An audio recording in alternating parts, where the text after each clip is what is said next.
மன உளைச்சல். அப்போ எங்களுக்கு ரொம்ப கஷ்டத்தில் இருந்தோம் நாங்க. 6ஆம் வகுப்பு பாஸ் பண்ணி 7ஆம் வகுப்பு படிக்கும்போது, நாங்க இருக்கிற வீடு வந்து எரிஞ்சிடுச்சு. குடும்ப கஷ்டம் சூழ்நிலை நிமித்தமா நாங்க சென்னைக்கு வந்துட்டோம். படிக்கணும்னு ஆசை, படிப்பு தொடர முடியல. ஃபாதருக்கு, மதருக்கு அடிக்கடி தகராறு சூழ்நிலையில ஒண்ணும் பண்ண முடியல. அது மட்டும் இல்ல, அப்போ நான் இங்க படிக்கும்போது வீடுகளில பெரும்பாலான வீடுகளில கரண்ட்டு கிடையாது. நான் தெரு லைட்ல தான் உட்காந்து படிச்சேன்.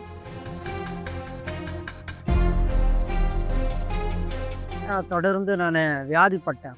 நரம்பு தளர்ச்சி இதெல்லாம் சொல்ல ஆரம்பிச்சுட்டாங்க. டாக்டர் போய் பார்த்து நெறைய டாக்டர் பார்த்தா ஒண்ணும் பண்ண முடியல. என்ன நெறைய கோயிலுக்கு கூட்டிட்டு போயிட்டு மந்திரிச்சாங்க. சரியாகல. இதுக்கு நடுவுல வீட்ல அடிக்கடி பிரச்சனை. மதருக்கும், ஃபாதருக்கு அடிக்கடி பிரச்சனை இருக்கும். குடும்பத்தில சண்டை இருக்கும். இப்படியே இருக்கும்போது அவங்களும் சரி மந்திரவாதிகிட்ட கூட்டிட்டு போவாங்க. ஜோசியக்காரர்ட்ட கூட்டிட்டு போவாங்க. எல்லா கோயிலுக்கும் கூட்டிட்டு போயிட்டு மந்திரிச்சு வருவாங்க. இப்படி தான் எங்களுடைய பணம் விரயமாச்சு தவிர நல்லாவும் இல்ல. வேலைக்கு போனா வேலை செட் ஆகல. ஒவ்வொரு முறையும் நெறைய வேலைக்கு வாரம் வாரம் ஒவ்வொரு வேலைக்கு போவோம். எந்த வேலையுமே செட் ஆகல. கிட்டத்தட்ட 1 வருஷம் 2 வருஷம் எனக்கு வேலையே செட் ஆகல.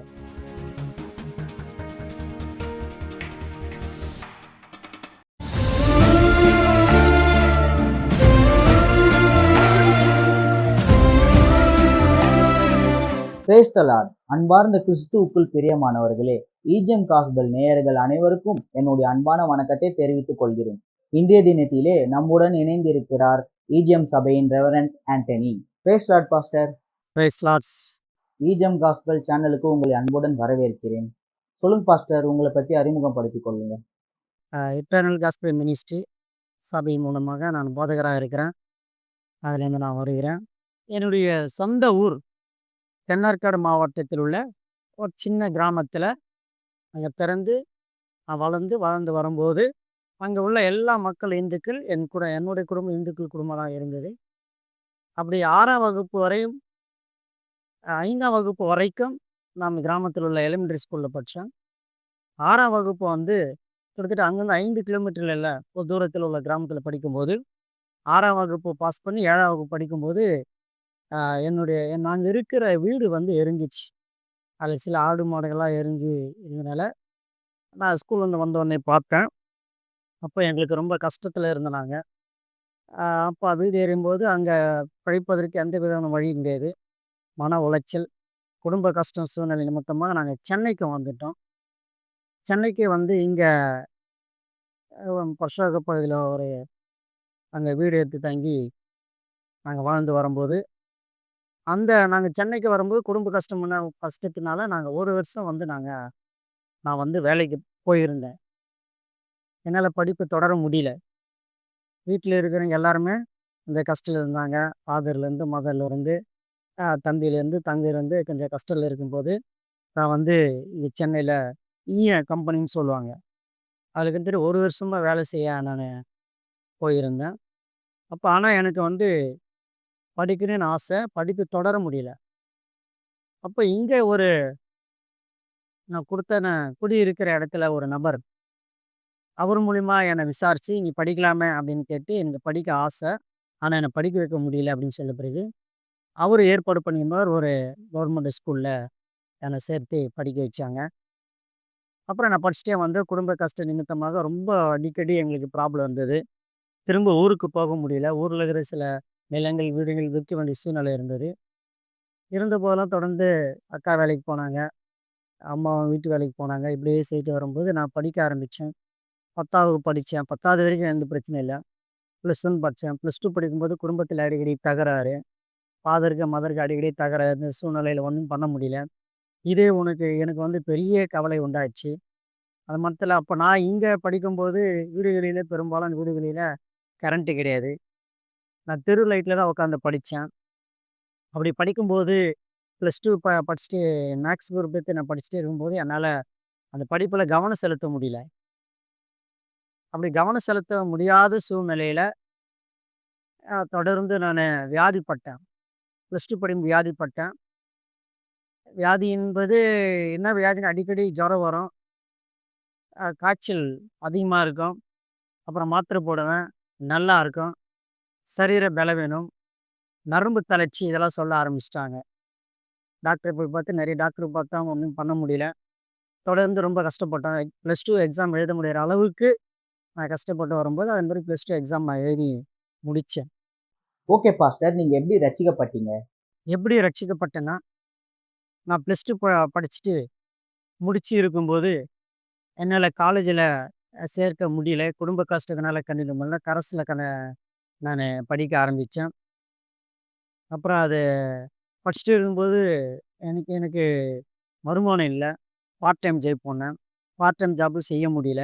ஏன்னா, ஒரு பக்கம் மனக்கவலை, இன்னொரு பக்கம் எனக்கு சரீர பலவீனம். அடிக்கடி ஏதாவது ஒண்ணு வந்து வாமிட்டிங் வரும், மயக்கம் வரும். அப்புறம் திடீர்னு நரம்பு தளர்ச்சிடும். கை கால்லாம் நடுங்க ஆரம்பிக்கும். ஆனா, எந்த விதமான கெட்ட பழக்கம் இல்ல. ஆனா, இதெல்லாம் வந்து இந்த பலவீனம் ஏன் வந்தது? ஒருவேளை கிரியைகள் கூட இருக்கலாம். ஏன்னா, அப்போ சொல்லி ஜெபம் பண்ணுவதற்காக கிரியைகள் இருக்கலாம். ஏன்னா, நெறைய கோயிலுக்கு கூட்டிட்டு போயிட்டு மந்திரிச்சாங்க. சரியாகல. அப்புறம் எங்க தெருக்களில் நாங்க குடியிருக்கிற தெருக்களில சுவிசேஷம் சொல்ல வருவாங்க. அவங்க மூலியமா என்ன ஜெபிக்க வச்சாங்க. கைப்பிரதி குடுத்தாங்க. அவங்க ஜெபம் பண்ணிட்டு போகும்போது நல்லாருக்கும். மறுவாரம் ஞாயிற்றுக்கிழமை வருவாங்க. ஞாயிற்றுக்கிழமை வந்து என்னை தேடுவாங்க. எனக்காக ஜெபம் பண்ணுவாங்க. அப்புறம் கொஞ்சம் கொஞ்சமா நாங்க குடியிருக்கிறதுல பக்கத்துல ஒரு நபர் இருந்தாரு. அவர் மூலியமா என்ன சபைக்கு கொண்டு போக ஆரம்பிச்சாங்க. சபையில பாஸ்டர் மூலமா என்ன ஜெபிச்சாங்க. ஆனாலும் எனக்கு திருப்தி இல்ல. கவலை அதிகம். சரீரம் சுகம் கிடைக்கல. காரணம் ஆ கவலை அதிகமாயிடுச்சு. சரியான வருமானம் இல்ல. ஆகாரம் கிடையாது. எ எங்க தாயார் வந்து வீட்டு வேலை செய்வாங்க. ஃபாதர் வந்து சரியா வேலைக்கு போறது கிடையாது. சிஸ்டர் வேலைக்கு போவாங்க. இப்படி இந்த கவலை அதிகமாயிடுச்சு. வீட்டு வாடகை கூட குடுக்க குடுக்க முடியாத அளவுக்கு அப்போலாம் குடிசை வீட்ல இருந்தோம். ரூ. 300 400 வீட்டு வாடகை.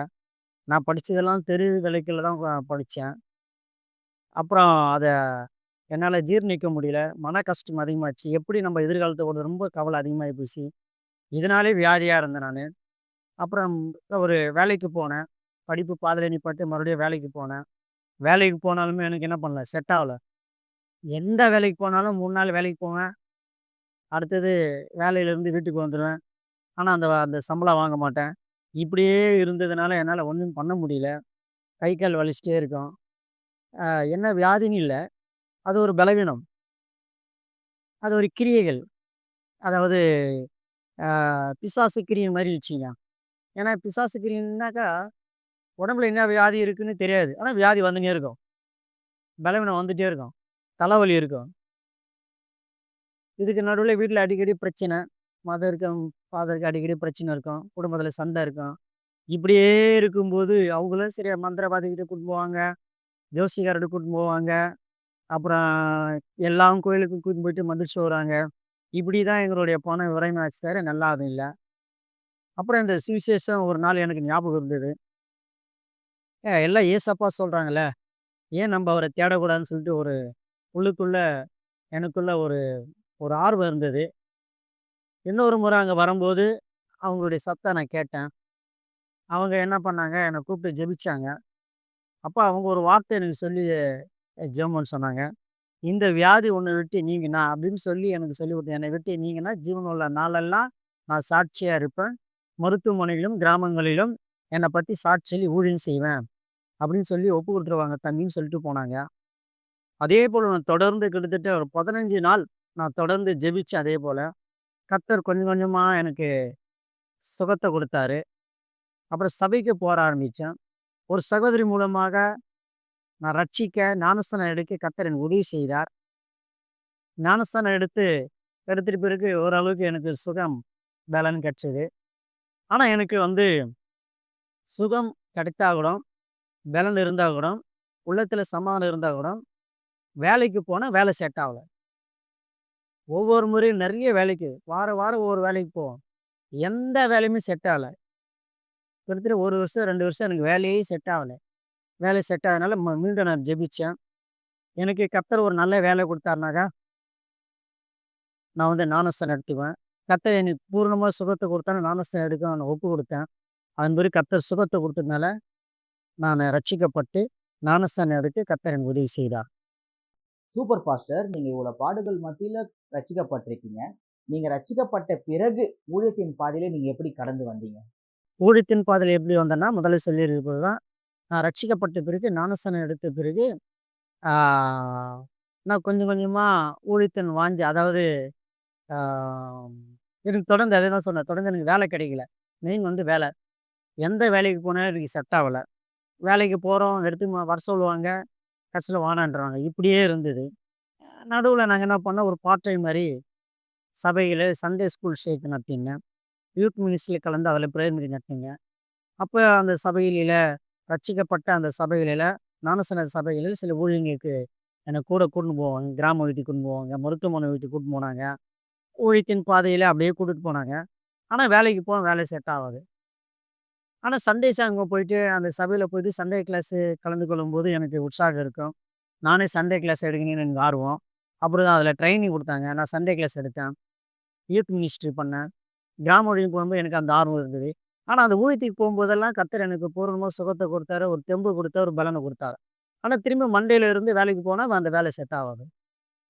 இப்படியே கிட்டத்தட்ட 1 வருஷம் எனக்கு வேலை செட் ஆவல. வேலைக்கு போகாமயே இருந்துட்டும்போது, அப்புறம் கர்த்தருடைய சித்தம் என்னன்னு நான் தெரிந்து கொள்ள ஆசைப்பட்டேன். ஒரு ஊழியக்காரர் மூலமாக எனக்கு பேசுனாங்க. "உனக்கு வேலை இல்லைனாலும் பரவால்ல. உனக்கு வேலை தேடியும் கிடைக்கல. வேலை செட் ஆகலனா கர்த்தருடைய சித்தத்த கேளுங்க. ஒரு 3 நாள் உபவாசம் கூட கர்த்தருடைய சித்தத்த கேளுங்க. கர்த்தருடைய சித்தம் உனக்கு வெளிப்படுத்தின பிறகு ஊழியமா? வேலையா?" அப்படின்போது நான் 3 நாள் உபவாசம் போட்டு ஜெபிக்கும்போது, கர்த்தர் எனக்கு தெளிவான ஒரு திட்டத்த குடுத்தார். அதாவது ஊழியத்த குறித்து தரிசனம் குடுத்தார். முதலாவது ஊழியத்த குறித்து. அதாவது ஆ ஆடுகள் மேய்க்கும்படியாக இயேசுவுடைய அந்த கோல் எனக்கு சொப்பனத்தின் மூலமா கர்த்தர் அத எனக்கு வெளிப்படுத்தினார். இது நிறைய ஊழியக்காரன சொன்னா கர்த்தர் ஊழியத்தை அழைத்திருக்கிறார். அப்படின்னு சொன்ன பிறகு, சரி அப்போ பார்ட் டைம் ஊழியம் பண்ணதற்கு ஒரு ஸ்தாபனத்தில ஒரு மிஷினரியில போய் சேர்ந்து நான் பார்ட் டைம் ட்ரெய்னிங் போனேன். அப்ப கர்த்தர் கொஞ்சம் கொஞ்சமா ஊழியத்த அவர் மூலமா எனக்கு கத்துக் குடுத்திருந்தார். அப்புறம் எனக்கும் ஒரு டீம் ஒண்ணு பண்ணாங்க. ஜெபக்குழு ஆரம்பிச்சு, அந்த ஜெபக்குழுவுல அந்த மக்கள நான் நான் வழிநடத்தும்படியாக, கர்த்தர் என்னை கொண்டு அந்த மக்கள வழிநடத்தும்படியாக, ஒவ்வொரு ஞாயிற்றுக்கிழமை நான் அந்த மக்கள கிராம வீதிகளுக்கும், மருத்துவமனை வீதிக்கு கொண்டு போனேன். அப்புறம் ஒவ்வொரு மாதமும் கிராம வீதிக்கு கொண்டு போனேன். அப்புறம் கர்த்தர் ஒரு லீடு குடுத்தார். அதாவது ஈவினிங் பிரேயர் ஸ்டார்ட் பண்ணா என்ன? நம்ம ஊழியத்துக்கு போறோமே, பிரேயர் ஸ்டார்ட் பண்ண சொல்லிட்டு ஈவினிங் தொடர்ந்து ஒரு சகோதரருடைய ஏசிய சகோதரருடைய வீட்டில மாலை ஈவினிங் நாங்க ஜெபிக்க ஆரம்பிச்சோம். என் கூட ஆ அந்த பார்ட் டைம் ஊழியம் பண்ற கிராம ஊழியர் எல்லாரும் சேர்ந்து ஈவினிங் ஒரு 6லேருந்து 8 மணி வரைக்கும் நாங்க ஜெபிப்போம். எல்லா கிராமத்துக்கும் ஜெபித்து வந்தோம். இப்படியே ஜெயித்து வரும்போது நான் வந்து பொதுவா காமனா ஒரு ஊழியம் பண்ணோம். சில சபைகள கூப்பிடுவாங்க பேச ஆரம்பிப்போம். சுவிசேஷ ஊழியம் பண்ணிட்டே வரும்போது, ஒரு நிரந்தரமான நமக்குன்னு நம்ம ஊழியத்துக்கு வந்துட்டோம். ஆனா என்ன ஊழியம்? கர்த்தரோட அழைப்பு என்ன? முதல்ல அழைப்பு வந்து ஊழியத்துக்கு வந்துட்டோம். அதன் பிறகு சுவிசேஷ ஊழியமா? மேய்ப்பன் ஊழியமா? அப்படின்னு சொல்லிட்டு நான் தெரிந்து கொள்ளும்போது, கர்த்தர் ஒரு வார்த்தை கொடுத்தார். ஜாதிகள் உன்னை வணங்கவும், யோசேப்புக்கு கர்த்தர் அந்த நெல் வயல்ல ஆ தலை வணங்கி இருக்கிற மாரி, ஜனங்கள் உன்னை சேவிக்கும் அப்படின்னு சொல்லிட்டு ஒரு வசனம் ஒரு ஆதியாகமத்தில இருக்கு. அந்த வார்த்தை எனக்கு குடுத்து, அது எங்க இருக்குன்னு தெரியாது. அந்த வார்த்தை எனக்கு குடுத்து, அத நினைவுபடுத்தினே வந்தாரு. அப்புறம் தொடர்ந்து 21 நாள் உபவாசம் போட்டு போகும்போது, ஒரு நியூ இயருக்கு அன்னைக்கு கிட்டத்தட்ட ஒரு 2000 நெனைக்கிறேன் 1999, 2000ல நெனைக்கிறேன். அதுலேருந்து அப்படியே ஊழியம் பண்ணிட்டு வரேன். சரிங்க பாஸ்டர். நீங்க சபையின் ஊழியத்தை எப்போ ஸ்டார்ட் பண்ணீங்க? அந்த ஊழியத்தை எப்படி நீங்க கொண்டு போனீங்க? 98ல மேரேஜ் ஆச்சு. மேரேஜ் ஆன பிறகு தான் நான் தனி சபை ஆரம்பிச்சேன். அதுக்கு முன்னால தனி சபை ஆரம்பிக்கல. முழு நேர ஊழியம் பண்ணா எனக்கு வந்து இன்கம் கிடையாது. குடும்பத்த நடத்துது. அதனால கர்த்தர் என்ன பண்ணாரு, முழு நேர ஊழியமாக நான் செய்ய ஆயத்தப்படுத்தேன். 21 நாள் உபவாசம் போட்டேன். ஆனா அந்த நாட்களில கர்த்தர் யார் மூலியமா இப்ப என் குடும்பத்த கர்த்தர் போஷித்து வந்தார். ஒரு கட்டத்தில கர்த்தர் 2001, 2 நெனைக்கிறேன். அப்பலாம் பார்த்தீங்கன்னாக்கா, இந்த ஈவினிங் பிரேயர் சர்வீஸ ஒரு 2 வருஷம் நடத்தியிருந்தோம். அப்ப வீட்டு வாடகை கூட என்னால குடுக்க முடியாது. ஆனா ஊழியம் பண்ணி ஆவணும். ஊழியத்துக்கு அதாவது ஊழியத்துக்கு போய் ஆவணும். குடும்ப கஷ்டம். ஒரு ரூ. 400 குடிசை வீட்ல இருந்தோம். அப்ப வீட்டு வாடகை கூட என்னால குடுக்க முடியல. ஆனா கர்த்தர் என்ன பண்ணாரு, அவர் அழைத்தவர் உண்மை உள்ளவார் என்ற விசுவாசத்தோட நான் ஜெபிக்க ஆரம்பிச்சோம். ஒரு 2 வருஷம் கர்த்தர் எனக்கு இலவசமா தங்கறதுக்கு ஒரு வீட்ட குடுத்தார். அதன் மூலம் ஊழியத்த என்னை விருத்தி அடைய கர்த்தர் உதவி செய்தார். விருத்தி அடைய செய்யும்போது அப்புறம் மார்னிங் சர்வீஸ் ஈவினிங்லேருந்து மார்னிங் சர்வீஸா நாங்க மாற்றப்பட்டோம். மார்னிங் சர்வீஸ்ல மாற்றி அநேகருக்கு ஞானஸ்நானம் குடுத்து, முதல்ல ஒரு 7 பேருக்கு குடுத்த ஞானஸ்நானம் முதல்ல ஊழியத்த ஆரம்பித்தது. அப்புறம் படிப்படியாக 2 மாசத்துக்கு ஒரு முறை, 3 மாசத்துக்கு ஒரு குடுத்து, கிட்டத்தட்ட இன்னைக்கு ஒரு 50லேருந்து ஒரு 60 பேர் வரக்கூடிய சபைய நான் நடத்திட்டு வருகிறேன். கர்த்தர் என் ஊழியத்தில இப்படி தான் என்ன அழைத்தார். ஊழியத்துக்கு வந்த பிறகு கூட எனக்கு ஒரு 6 மாசம் பலவிதமான இந்த சிக்கன் பாக்ஸ் போட்டு அதனால ரொம்ப அவதிப்பட்டேன். அந்த நேரத்தில வீட்டு வாடகை கூட குடுக்க முடியாது. கொடுக்க முடியாத சூழ்நிலையில் கூட அந்த ஊழியத்தின்னு பயணிக்கும்போது எல்லாரும் தூசித்தாங்க, திட்டினாங்க, அவமானப்பட்டோம். முதல்ல வேலைக்கு போங்க, குடும்பத்த காப்பாத்துங்க. அப்புறமா ஊழியத்துக்கு நீங்க போனா பரவாயில்ல அப்படின்லாம் சொல்லியிருந்தாங்க. அதனால எனக்கு வேலைக்கு போனா செட் ஆவலையே. கர்த்தர் அழைத்தவர் உண்மை உள்ளவர். என்னை அழைத்தவர் நிச்சயமா போஷிப்பார். அந்த விசுவாசம் ஜெபித்தோம். அதேபோல 100 மணி நேரம் 100 நாள் நான் ஜெபித்து வந்தோம். உமக்காக நான் ஊழியம் பண்ண ஆண்டவரே, எனக்கு ஒரு ஊழியம் செய்தால் பிதாவானவர் கனம் பண்ணுவார் என்ற வார்த்தையை கொண்டு நான் ஜெபம் பண்ணேன். 100 நாள் ஜெபித்தேன். அதிலிருந்து எனக்கு உண்ண உணவு, உடுக்க உடை, இருக்க இடம் கர்த்தர் எனக்கு போஷித்து வருகிறார். இப்படியாக தான் நான் ஊழியத்தின் பாதையில நான் நான் கடந்து வந்த பாதை என்னுடையது இது. பாஸ்டர், உங்க எதிர்காலத்த குறித்து நீங்க என்ன தரிசனம் வச்சிருக்கீங்க? அத கொஞ்சம் சொல்லுங்க பாப்போம். இப்ப நான் ஒரு 50 ஆத்துமாக்கள கொண்டு சபை நடத்திட்டு வரேன். இன்னும் அநேக கிளை சபைகள் உருவாக்கணும்னு என்னுடைய விஷனா இருக்குது. கிட்டத்தட்ட 2030க்குள்ள ஒவ்வொரு மாநிலத்தில, ஒவ்வொரு மாவட்டத்திலும் பெயர் சென்று ஆரம்பிக்கணும். அதேபோல என்னை போன்ற நிறைய ஏழை எளிய ஊழியக்காரருக்கு நாங்க பைபிள் ஸ்டடி குடுத்து, அவங்கள ஒரு டிகிரி அளவுல படிக்க வச்சு, ஊழியத்தின் பாதையில அவங்க நடத்த அவங்களுக்கு ஒரு உதவியா இருக்கணுங்கிறதுக்காக அந்த தரிசனம் இருக்கேன். அதேபோல ஒவ்வொரு மாவட்டத்தில் உள்ள மிஷினரிகளையும் நாங்க சப்போர்ட் பண்ணி ஆகணும். ட்ரெய்னிங் கொடுத்த அனுபவப்படியாக நாங்க ஜெபித்து வருகிறோம். ஆ இந்தியா முழுவதும் உள்ள எல்லா மாநிலத்திலும் இந்த எட்டர்னல் காஸ்பல் மூலமாக அநேக ஊழியங்கள் செய்ய, மிஷினரி ஊழியங்கள், ரைட்டர் ஆரம்பிக்குதல், செல்பரர் ஆரம்பிக்குதல், இப்படி விதமாக நாங்க எங்கள தரிசனத்தில எழுதி வச்சு ஜெபம் பண்ணிடுறோம். கர்த்தர் அதை செய்வார் என்று நாங்க விசுவாசிக்கிறோம். இதுக்காக உங்க உங்க சேனல் மூலமா ஜெபிக்க கேட்டுக்கொள்கிறேன். Okay pastor. கர்த்தர் கிருபையினால நீங்க ரட்சிக்கப்பட்டு ஊழியத்த செய்து கொண்டு வரீங்க. கர்த்தருக்கு ஸ்தோத்திரம். ஈஜம் காஸ்பல் சேனல் மூலியமாக உங்களுக்கு நன்றியை தெரிவித்துக் கொள்கிறேன். Thank you pastor.